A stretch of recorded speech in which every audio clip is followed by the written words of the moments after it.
ថានភាពព្រំដែនរបស់ប្រទេសកម្ពុជានិងប្រទេសថៃហាក់បីដូចជាមានកម្ដៅនៅក្នុងរយៈពេលប៉ុន្មានថ្ងៃមកនេះដែលធ្វើឲ្យប្រជាពលរដ្ឋទាំងពីរប្រទេសកំពុងតឹងរង់ចាំលទ្ធផលនៃការប្រជុំពិសេស JBC យោងតាមប្រព័ន្ធផ្សព្វផ្សាយមួយរបស់ប្រទេសថៃដែលមានឈ្មោះថាអ៊ីច័ន្ទដោយបានសរសេរខ្លឹមសារអំពីលទ្ធផលនៃកិច្ចប្រជុំ JBC របស់កម្ពុជានិងប្រទេសថៃដែលមានខ្លឹមសារដូចតទៅនេះថ្ងៃនេះទី15ខែមិថុនាឆ្នាំ2025គេហាក់ទំព័រ Facebook របស់ក្រសួងការបរទេសប្រទេសថៃបានបង្ហោះរូបភាពមួយចំនួននិងបានចេញជាសារថា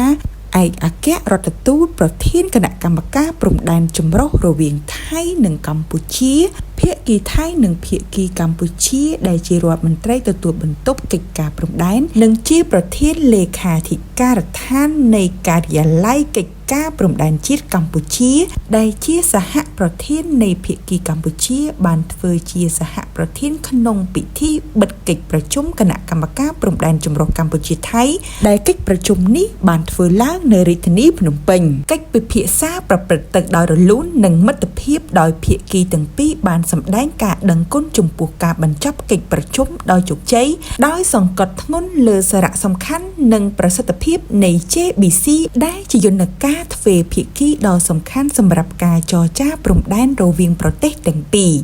កិច្ចប្រជុំនេះគឺជាជំហានដ៏សំខាន់មួយទៀតដែលបង្ហាញអំពីវឌ្ឍនភាពក្នុងការបោះបង្គោលព្រំដែនរវាងប្រទេសកម្ពុជានិងថៃ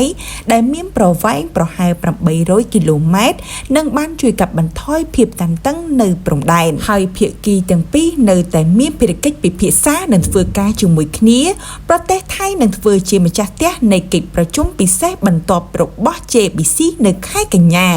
បច្ចុប្បន្ននេះប្រទេសថៃនិងកម្ពុជាមានយន្តការសហប្រតិបត្តិការសំខាន់ចំនួន3លើបញ្ហាព្រំដែនរួមមាន1 JBC ដែលជាយន្តការទ្វេភាគីដ៏សំខាន់សម្រាប់ពិភាក្សាលើបញ្ហាបច្ចេកទេសនិងច្បាប់អន្តរជាតិ2គណៈកម្មការធិការព្រំដែនទូទៅ JBC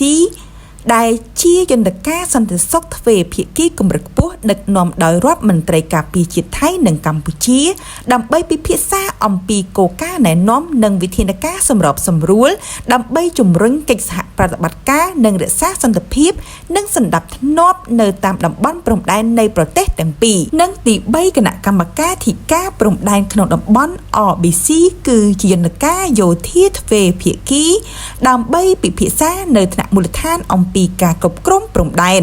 ទោះជាយ៉ាងណាក៏ដោយបងប្អូនប្រជាពលរដ្ឋជនរួមជាតិទាំងអស់នៃប្រទេសកម្ពុជាសូមជ្រាបថានេះជាព័ត៌មានមួយចំនួនដែលយើងបានមកពីសារព័ត៌មាននៃប្រទេសថៃតែប៉ុណ្ណោះព័ត៌មានដែលច្បាស់ការនិងគួរឲ្យទុកចិត្តបានគឺមានតែព័ត៌មានដែលចេញដោយប្រទេសកម្ពុជាយើងជាផ្លូវការតែប៉ុណ្ណោះ